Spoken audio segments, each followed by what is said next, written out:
lourd, tu peux pas arriver à faire ça.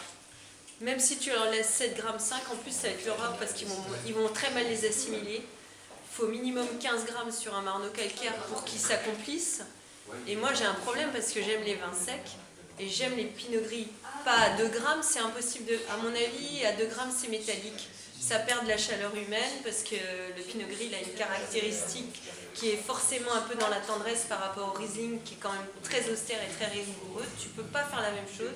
Tu peux pas envisager de faire un pinot gris comme tu fais un Riesling, mais sur le brand, il y a une ligne, il y a une élégance, il y a une énergie en fin de bouche que tu peux arriver à amener au bout, quoi. Et ça, c'est vraiment intéressant pour nous. Et puis c'est très intéressant pour moi, donc le brand, c'est ce que j'aime faire en pinot gris, quoi. C'est pour ça qu'on va arracher les pinots gris du Aoste. Parce que j'ai...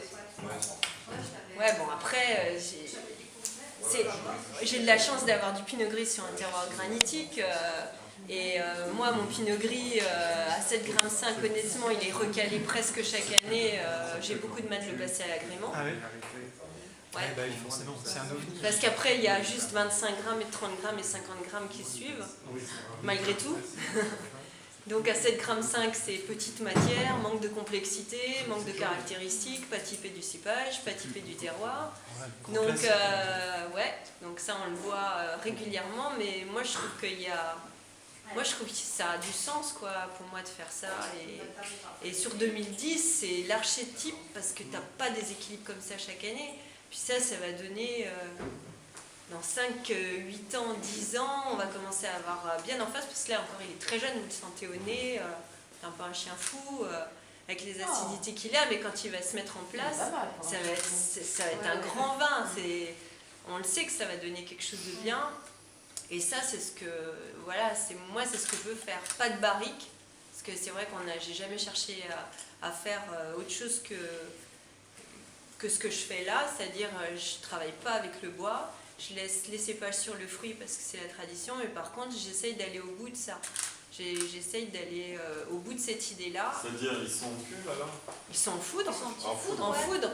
Mais il y a aussi des Ostertag qui travaillent en barrique sur les pinots gris.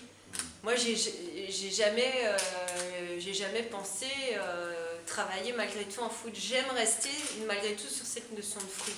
Je trouve que c'est important chez nous, je le revendique. Par contre, c'est vrai que j'aime bien rester dans cette ligne que je trouve extrêmement intéressante. Pourquoi? Parce que moi, je suis assez pragmatique, parce que ça se boit. C'est des pinots gris grand cru, et combien t'en as que t'arrives pas à vider la bouteille parce que c'est trop riche, c'est trop lourd, c'est très bien, mais t'en bois qu'un verre.